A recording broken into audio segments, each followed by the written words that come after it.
Welcome back to the Tucsen Mastering Scientific Cameras course. We're now on to part 5, signal measurement.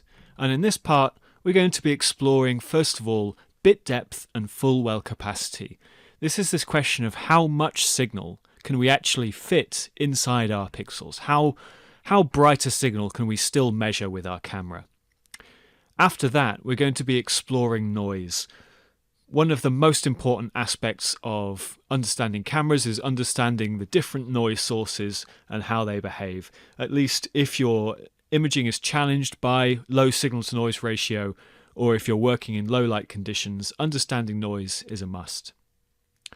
And then finally, we're going to be combining these concepts by talking about dynamic range, which is basically the ratio of our bright signals to our dim signals, and how high a range of signals we can work with our camera, where of course the lowest signal we can work with is limited by that noise floor that our signals will get lost into if they're too low. So dynamic range is about how much range of signals our camera can cover.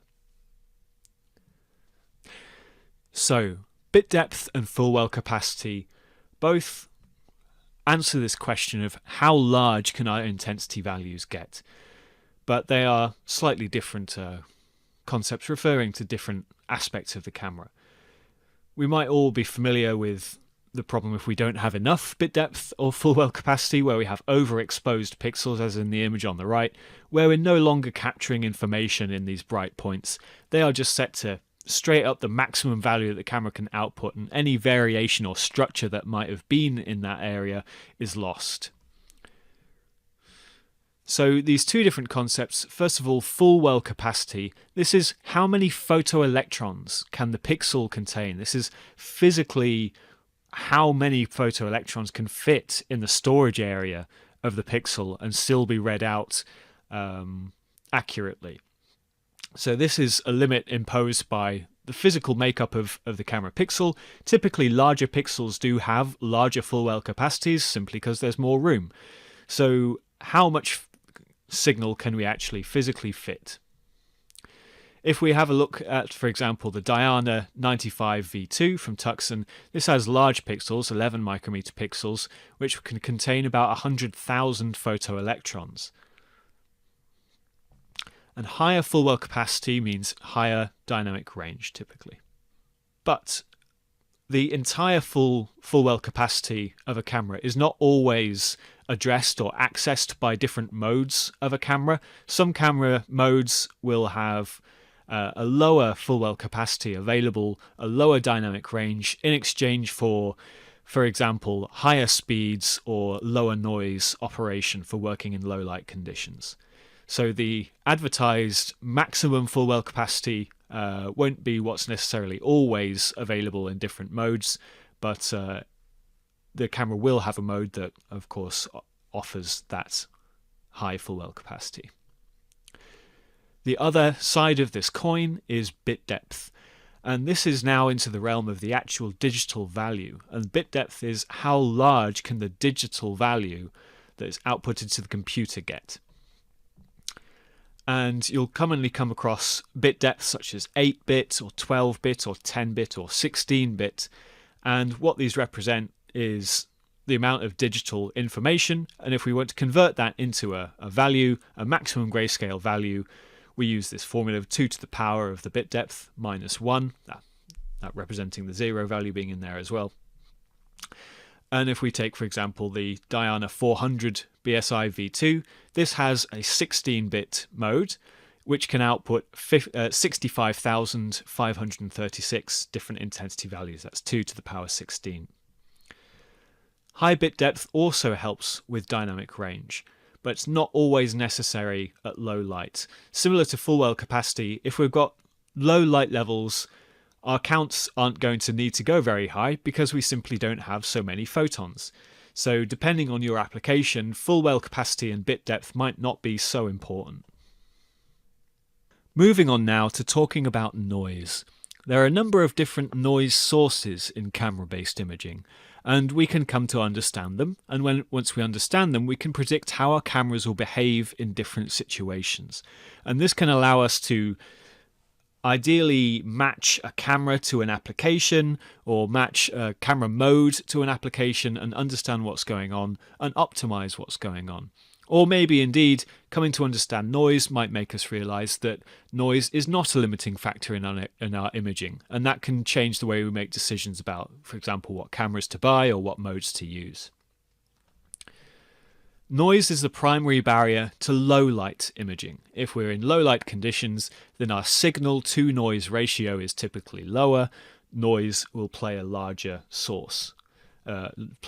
role.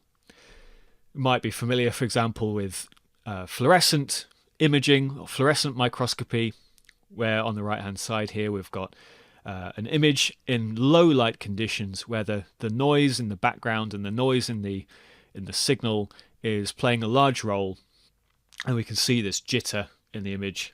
That's noise playing its part. What noise does in reality is put an error bar on every light measurement. Every single pixel has a noise value, and that noise value is an uncertainty about what the true value should actually be. So the key thing to understand with noise is that it's always relative. I've mentioned a few times the signal to noise ratio, but it really is key to put noise in context with the signal that we're working with.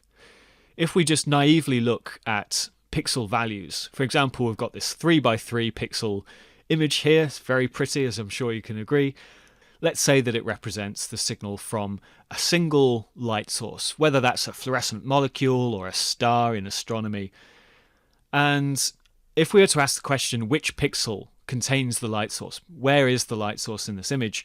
Of course, naively, we'd just say, okay, yeah, it's behind the brightest pixel, behind the central pixel with the value 17. But everything is relative. What if I told you that the error bars on these measurements are plus minus 10? That 17 could in fact be the value 7. Or in fact, the value could be even further from that. Noise represents a distribution. We can understand the likelihood that our value is a certain distance from the real value, but we don't know exactly how close a value is to the truth. We just know the distribution of values that we might expect. So in reality, any one of these pixels could contain the light source if our error bar is plus minus 10. The larger the signal relative to the noise, or the smaller the noise relative to the signal, the more likely things are to be as they appear to be in the image. But there's no guarantee with a high error bar. So, on to understanding what actual noise sources we have in the camera, what kind of behaviors we'd expect from this noise, and in what circumstances noise might limit our imaging. First of all, we have read noise, and this is one of the primary noise sources that limits low light imaging.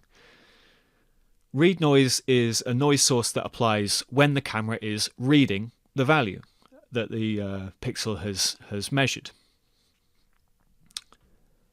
Next we have photon shot noise, and photon shot noise is the most common noise source in that it's always going to be playing some role in imaging, but whether that's visible or not is entirely, once again, down to our signal to noise ratio.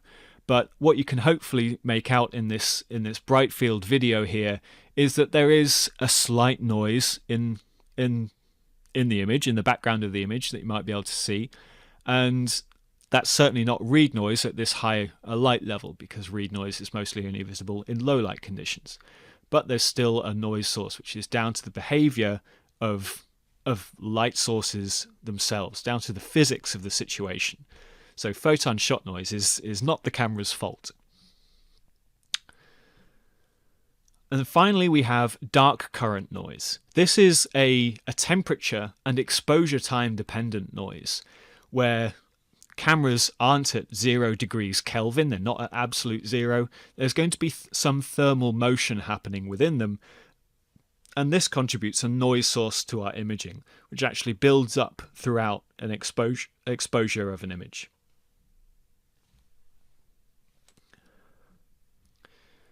So exploring read noise in a little bit more detail, Read noise is the fundamental uncertainty of measuring what the signal actually was. You know, we mentioned previously in this course where we have photons come in, they're captured, they release photoelectrons.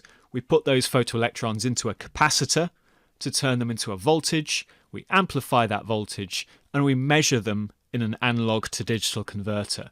The point of that measurement in the analog to digital converter, we're not going to be exactly sure what that voltage is. There's going to be some uncertainty and some error on that measurement, and that's where read noise is originated for the most part. It depends on the camera electronics. Different electronics and different camera design and different operating modes will change what the read noise value might be. But otherwise, it doesn't change. So from image to image, from different signal levels, the read noise is always the same. And it's going to be a relatively small value. For example, around 1.2 electrons for specialized low light cameras that have gone to some troubles to reduce their read noise for low light imaging, or about 3 to 4 electrons for other cameras might be typical. There's quite a range that you'll see on the market. But overall, read noise is this small fixed value that applies the same across all pixels. If we look at this example graph on the right for signal from some light source, then we can see that in the background, where we've just got a few photons, for example, pixel numbers 1 through 3 and then 9 through 14, we've just got a few photons of background light. And here our error bar is very big compared to our signal. So here we can't really confidently say, yes, there's signal there and not noise. If we look, for example, at pixel number 12 in the graph, is that truly signifying the collection of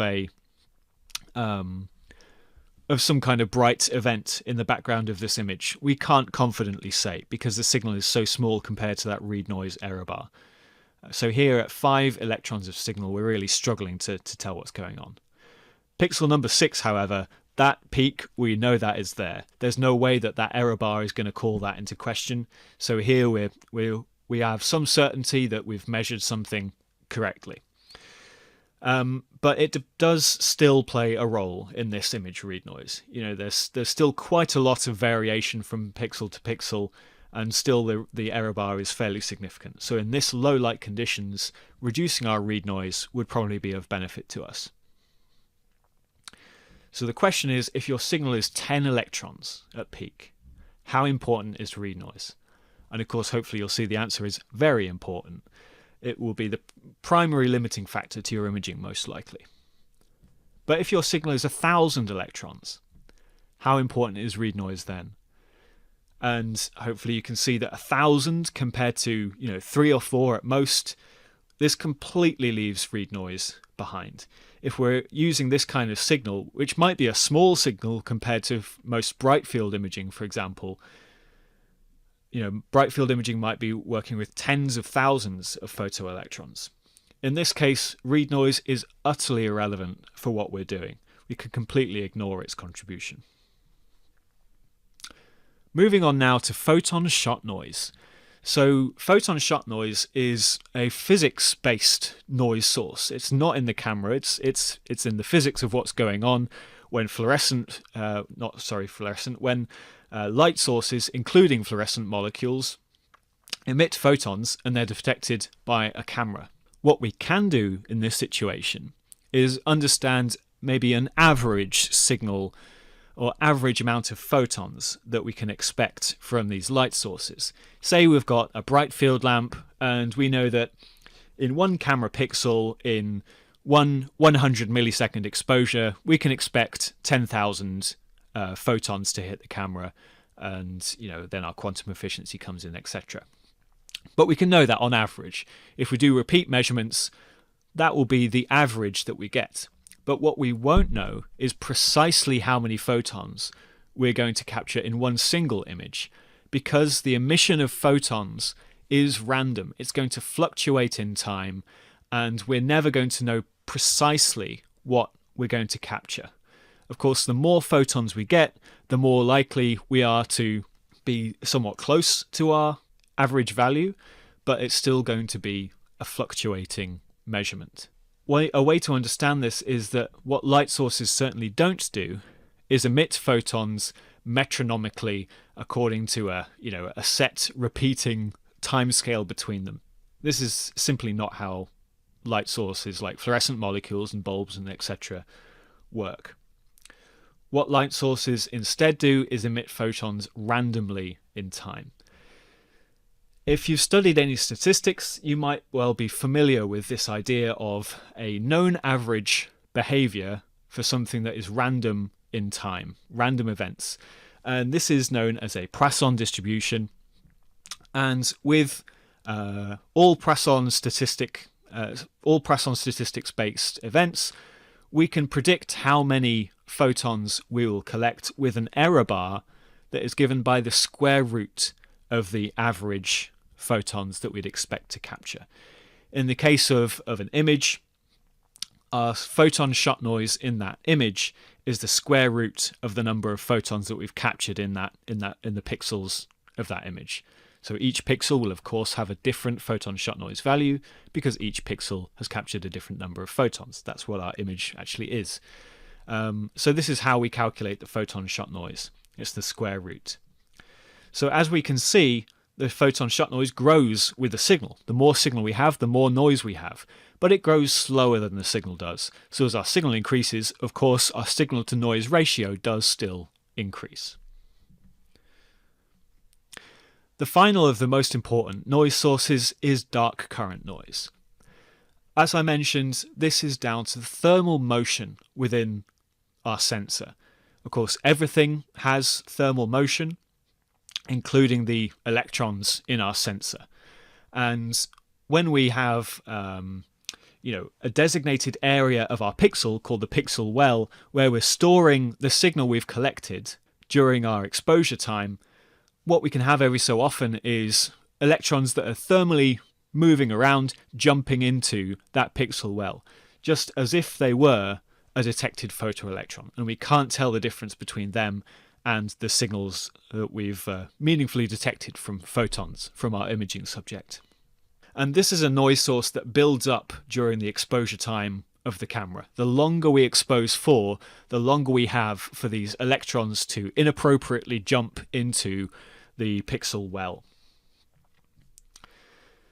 On the right here we've got an image example of an uncooled camera with a high dark current noise or a high dark current value slowly filling up every pixel with these thermal electrons.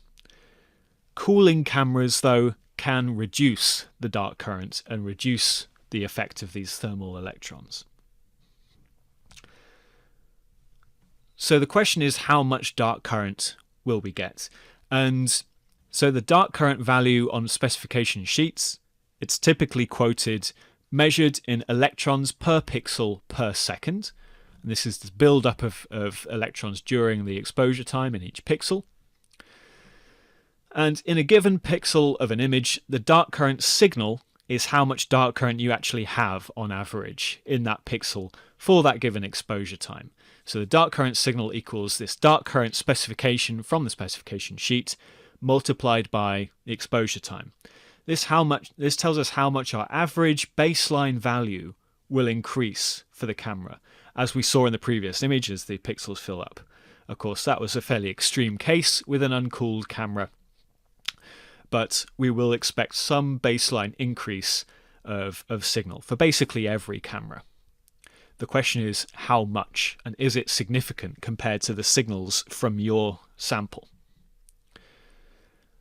We can lessen the effect of dark current on our images by subtracting this dark current signal. We can come closer to what the true captured photons should be by simply subtracting this value, this expected value. But what we can't do is subtract the noise contribution from this, because this is once again a random event, these electrons jumping into the pixel well, but with a known average, our dark current. This is once again, like photon shot noise, a Poisson distribution.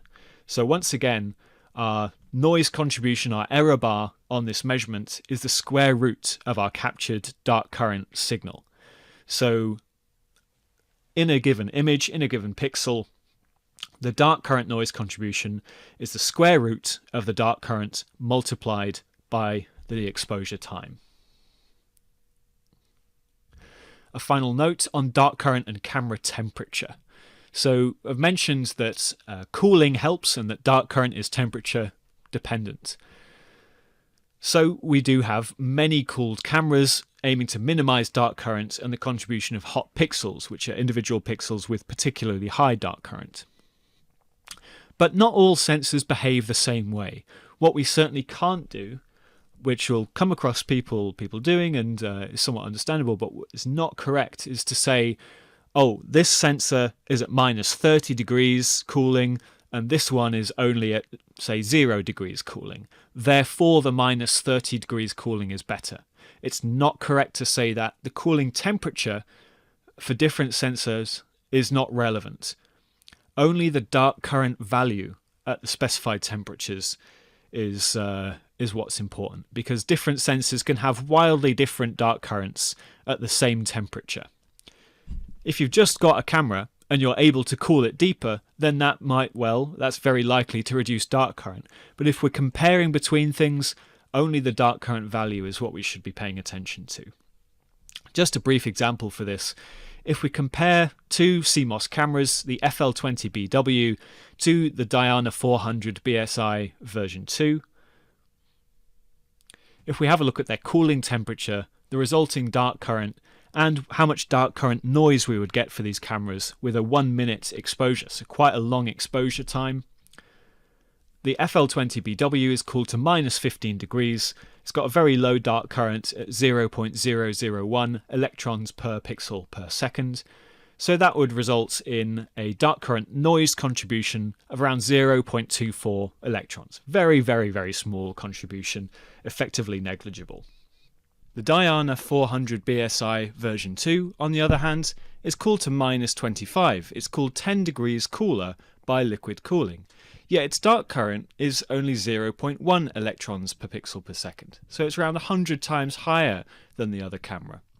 At this higher dark current, we have a dark current noise of around 2.4 electrons. The thing to note, though, is that both of these values, even at 1 minute exposure, are very small. It depends on what signals you're working with as to whether this is significant at all or completely insignificant. If we're working with, for example, a 10 electron signal that we've acquired over those 60 seconds, then this difference might be really significant, and then there might be more investigation that we need to do with other noise sources and really working out what's going on, because this is now a comparison. But if you have 100 or 200 photoelectrons of signal, 2.4 electrons is almost nothing compared to that. So even at such a low signal, this isn't really going to play a role. So that brings me to dynamic range. And dynamic range is this ability to detect dim and bright signals in the same image, where the dim signals are limited by our noise sources and the bright signals are limited by our bit depth and full well capacity. On the right hand side here we have three different examples of images acquired under different conditions. At the top we've got an image where it's quite dark. Here we are focusing on the brighter parts of the image and we've not really captured the dim parts of the image. In the middle we have a slightly overexposed image where we're seeing the darker parts quite clearly, but the bright parts are now lost because we don't, for example, have high enough full well capacity. And then at the bottom we have an image with good dynamic range where we're seeing both the bright parts and the dim parts of the image in the same image successfully captured. Having good dynamic range relies, as I mentioned, on having good full well capacity and a small read noise. The actual formula for dynamic range is simply the full well capacity divided by the read noise. This ratio is often represented in decibels, and this slightly different formula gives us the value in decibels. As an example, a camera with a full well capacity of 30,000 electrons and 1.5 electrons of read noise has a dynamic range of 1 to 20,000, or that's 86 decibels. We also have an alternative definition of dynamic range, and that's the number of discrete measurement steps that are possible. This actually has the exact same mathematical derivation as the idea of bright versus dim above. It's a subtly different way of looking at things. The idea is, how many different intensities can we actually meaningfully discriminate between with our camera? That's how many different intensity values will we have where the error bars for that measurement don't overlap. So the fundamental error bar on a measurement on a different signal level within our camera is given by the read noise. And the maximum signal that we can have is the full well capacity, so that means that our number of discrete measurement steps is the full well capacity divided by the read noise to give us the number of different steps. So in summary, we looked at bit depth and full well capacity, where bit depth is how high can the digital pixel values go. That's 2 to the power of the bit depth number, for example 12-bit or 16-bit, gives us the number of different levels. So 2 to the power 12 is 4096, that's our number of grey levels, or 2 to the power of 16, 65,000, etc. The full well capacity is how high a signal can the physical pixel contain. How many photoelectrons can we physically fit in that space and still get a nice high quality image with a nice appropriate linear output. Both of these quantities can change with the camera mode, where sometimes we can sacrifice either of them in exchange for either lower noise or higher speed operation, or both. Then we examined noise, and there are these different fundamental noise sources for all camera types, including read noise, which is fixed for the given camera mode and can be as low as 1.5 electrons. Or even lower sometimes, and this will be significant only at low light levels. Next we have dark current, and this is the thermal noise that builds up with long exposure time, significant with some cameras at long exposures, but again it depends on your application. If you're working with low light signals, then dark current can be significant at these longer exposures, but if you've got quite a lot of signal, then dark current might be insignificant even at an exposure time of a minute or longer. But if you're calculating and working for multiple minutes for your exposure times, then it might well be significant for your imaging. And finally we have photon shot noise, which is our unavoidable uncertainty of photon emission and capture.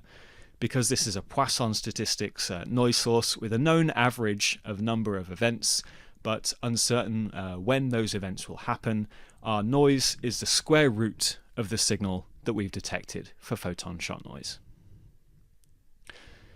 And then finally we looked at dynamic range, and in dynamic range the question is, how can we collect bright and dim signals in the same image at the same time? And that's given by the full well capacity divided by the read noise. So looking briefly now at some examples and applications for the concepts from signal measurement, starting with bit depth and full well capacity. How much bit depth or full well capacity does your application actually need?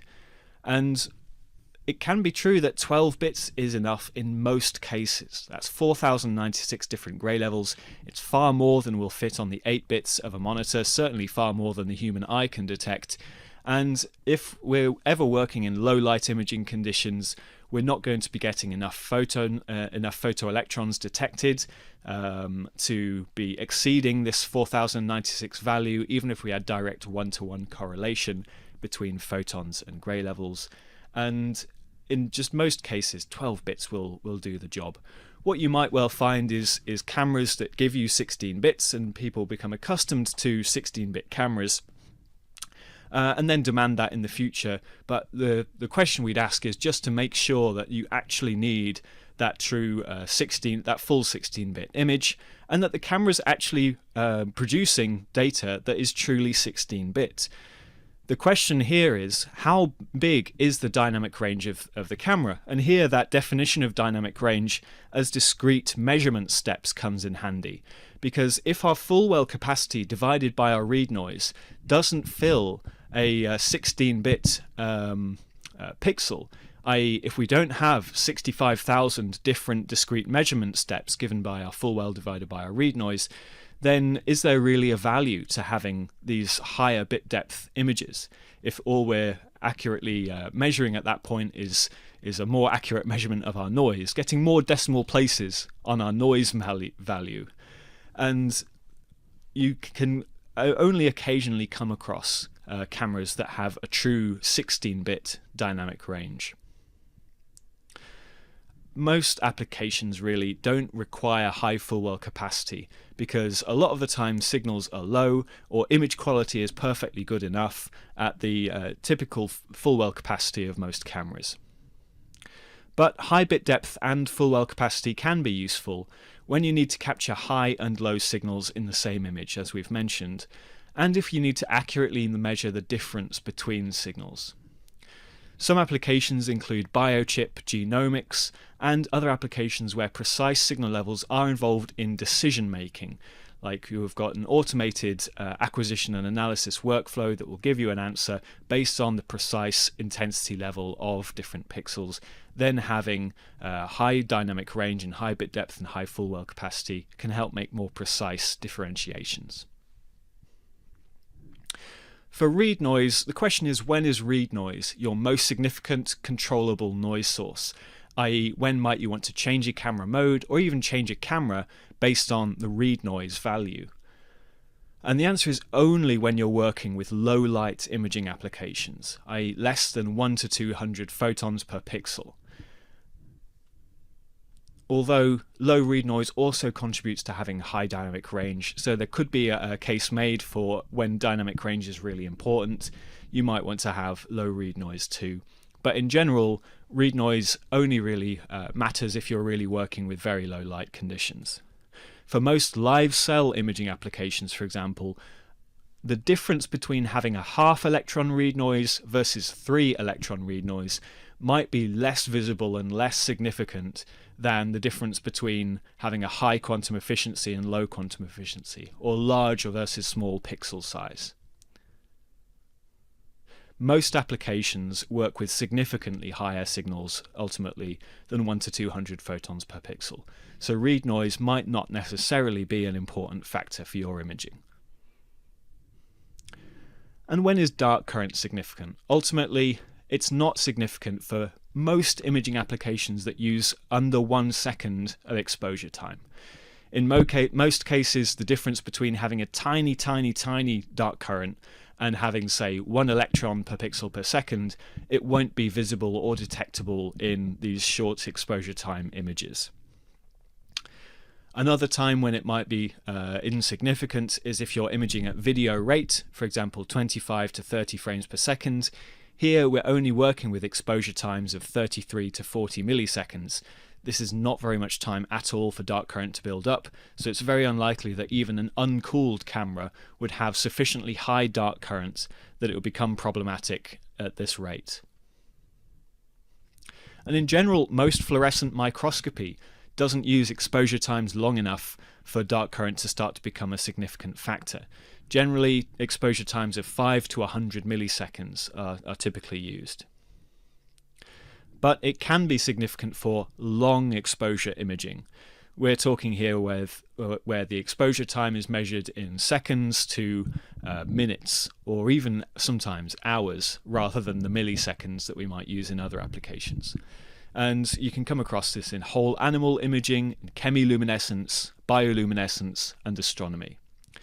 In these cases, dark current noise can build up over multi-minute exposures to be the most significant noise source, and maybe even start to reduce our signal-to-noise ratio significantly if we don't have a camera that's cooled sufficiently and therefore gets low enough dark current.